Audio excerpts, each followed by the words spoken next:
Hey guys, just another little update on the Skywalker. For the first little while I was running a separate battery basically to power the VTX and camera and the OSD. Problem with that is it's not really a problem. A lot of people do run a separate battery to power everything, but for me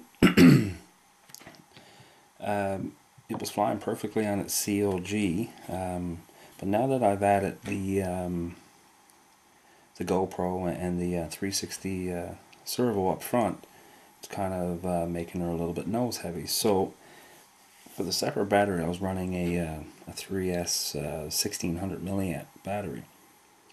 The main flight pack is a 4-cell. So what I'm going to do is basically run a single battery setup. Seeing it's 4-cell, I can drop the voltage down to 12.5 volts, and always have that 12 volts because a 4S, as you know, even at 3.5 is 14 volts, I believe. So it'll never go below that 12 volts. So it's the same, pretty much the same setup that I have in the TBRC wing with the Storm OSD. So basically, it's the same principle. We're going to use one of these voltage step downs. Some people were saying that there is a filter in here for noise and stuff like that, but I'm not too sure. And I'm going to use one of these LC power filters from RMRC. And what this will do is take out any noise from the ESC. Usually you'll see it in your video. So also I'm going to change out the UBEC that I'm using right now. Right now it's a 3 amp, and it's kind of pushing it for a 4-channel plane plus the 2 servos for pan and tilt, and they're digital, and now also the Sailwind servo. So we got 1, 2, 3, 4, 5, 6, 7 servos. So this here is a 5 amp, max 7.5. I picked this up on Ready Made, so I'm going to try it out. I'm going to, there's a little jumper here, you can pick between 6 and 5 volts, so I'm going to put it on the 6 volt, and we'll swap that out. So basically, this is the current sensor, and this is where the batteries, I made this up a couple years ago, and basically I could plug 3 batteries in parallel. So right now I was running like 2 4S 3000s. My first flight was, I used 2650s. So basically what I'm going to do is, this is the downflow of, so you need your power to come in, be processed through your current sensor out to the OSD, and then this goes to the ESC. Okay, so basically you want to put on the downflow.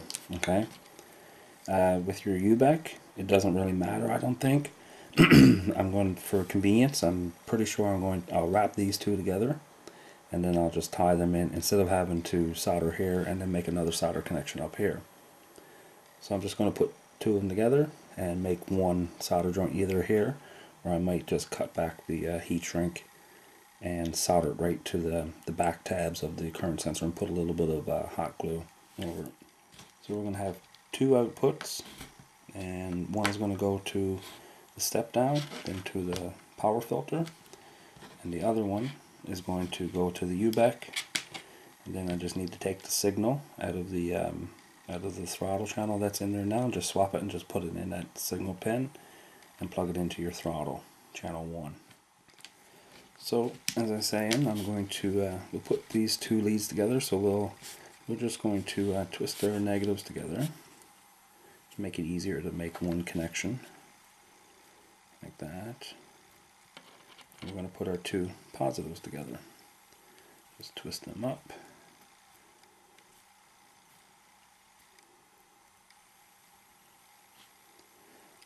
So now that we got that done, we need to cut back our silicone wiring here just to be able to solder it on. And before you do that, you need to get your heat shrink ready, because once you put it this way, you can slide the heat shrink on after. But if you put them this way, here, your heat shrink is not going to be able to go on. So you can either put heat shrink on first and slide it back that way after the fact, or you can put it that way. It doesn't really matter, it's up to you.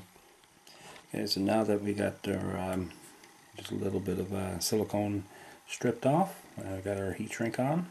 So I'm going to put them this way, and we'll be able to slide it over your connections after. You just need to tin up these.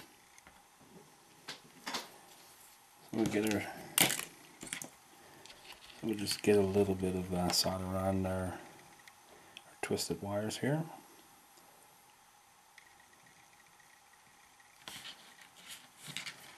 Put this to the side. Now we need to tin our wires on our bigger gauge here. So I like to add a little bit of flux on. Sometimes it helps get the solder flowing, especially on a bigger gauge wire. That really helps the solder flow.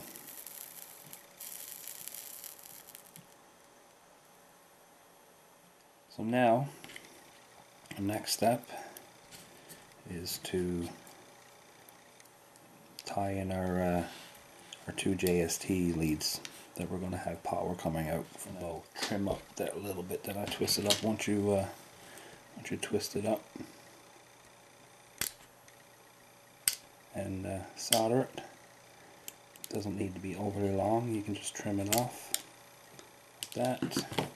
It makes it a little bit smaller of a connection, and we've only got a little bit here.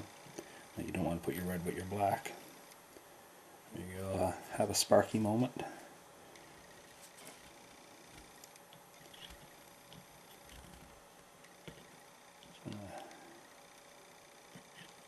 Positive. Maybe just a little bit more flux here. Pretty much use anything, just don't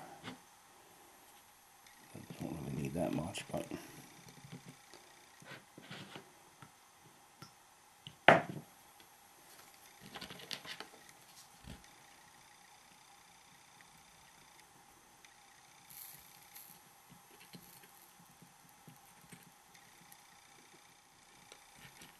cool down a little bit.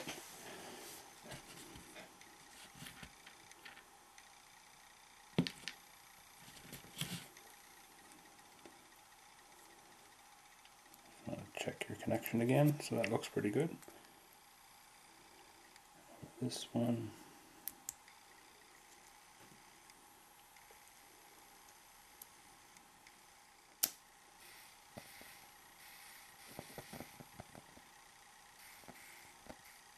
Heat that up right quick.